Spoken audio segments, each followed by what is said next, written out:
pedindo, por favor, de falar baixo. Muito obrigado, Sr. Presidente, Sr. Embaixador. Duas questões que poderão até ter a sua relação uma com a outra.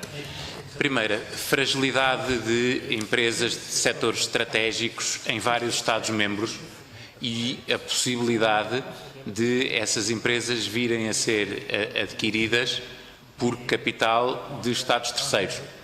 É algo que, naturalmente, do ponto de vista estratégico, para cada Estado-membro e para a União é preocupante e, portanto, o que eu perguntava é se, no âmbito da Presidência Alemã, haverá alguma reflexão, alguma estratégia no sentido de lidar com este tipo de possibilidade de empresas detentoras de setores estratégicos, de infraestruturas, de energia, de comunicações em Estados-membros, por fragilidade económica ou financeira, poderem vir a ser adquiridas por capital de Estados terceiros.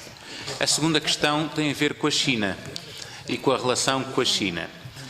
Eu não estou certo, mas pode ser dificuldade minha, que a abordagem que a Alemanha tem tido desde a crise do coronavírus em relação à China seja partilhada pelo conjunto dos Estados-membros da União. Eu diria até, arriscar-me a dizer, que há, não só nas opiniões públicas, mas eventualmente nos governos e até na diplomacia de alguns Estados-membros, uma certa resistência e desconfiança em relação à China. E um repensar do posicionamento desses Estados-membros e eventualmente até da própria União em relação à China. É sabido que durante este período a Alemanha teve bilateralmente conversações com a China. Os jornais chineses dizem até que houve alguns acordos estabelecidos.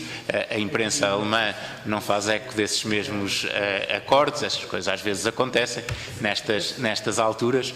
Mas o que eu queria questionar o Sr. Embaixador é se vê como compatível a abordagem que a diplomacia alemã está a ter relativamente à China de manutenção de uma relação construtiva entre a Alemanha e a China e, provavelmente, também entre a União e a China, e a resistência que alguns países têm, não só naquilo que o Sr. Embaixador já disse, de criar dentro da Europa uma capacidade do ponto de vista industrial que diminua a dependência, mas que vai mais longe do que isso, em querer defender mesmo uma redução da influência da China na economia de cada desses Estados-membros. Muito obrigado.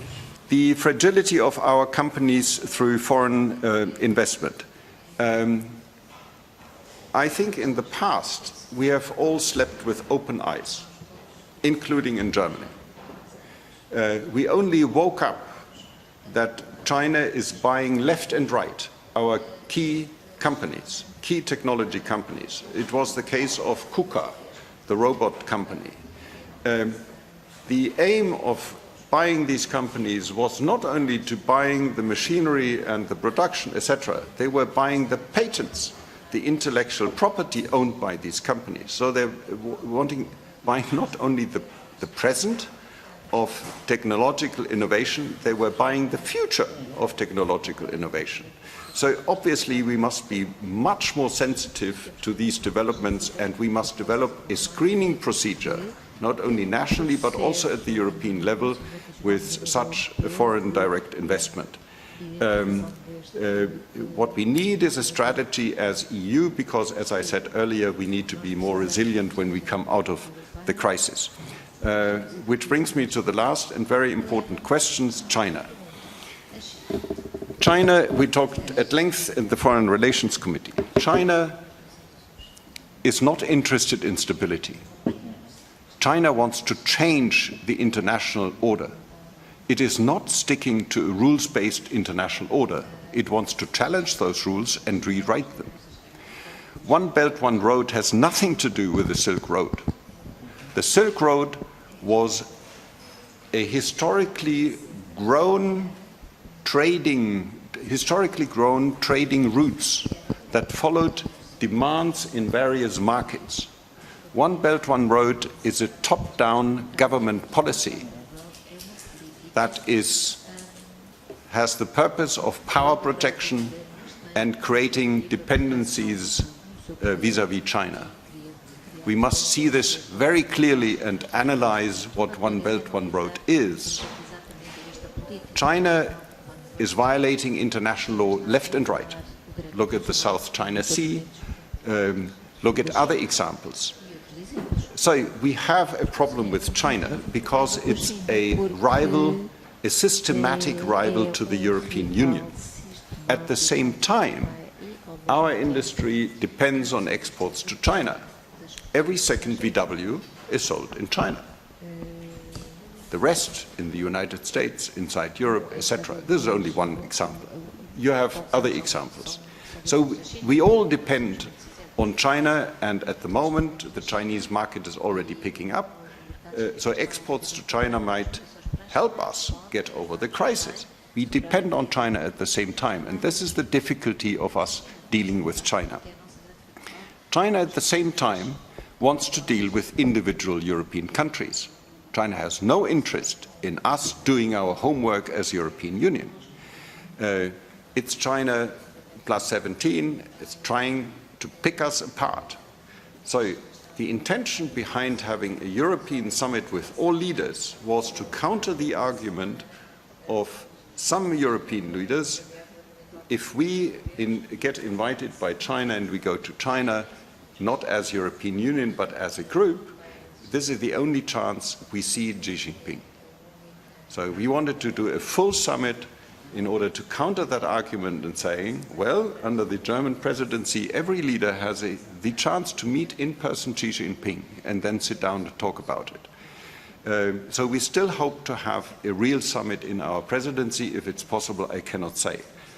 We do need a constructive relationship, but it takes two to tango. And that is a difficulty, that there is the glimpse at the end of the tunnel. China was hit hard economically as well through the corona crisis. So in order to get out of the crisis, and because of its tension with the United States, China also depends on the EU as a market for its own products. So this is, if you look at an interest-based foreign policy, you do have an overlap of interest with China that makes me somewhat optimistic, because an investment agreement with China does make sense, not only for the European Union to protect our investment, but also for China because it needs the market in Europe. If we do have a summit, we want to have a summit with a result. So I think we had a video conference with China instead of the real summit already, and that video conference was a very open and frank exchange, making it very clear where we stand in a certain rivalry, but where we stand with the chances on finding a common ground, especially in investment protection. So I'm still hopeful that we can find a constructive relationship with China, and we need that.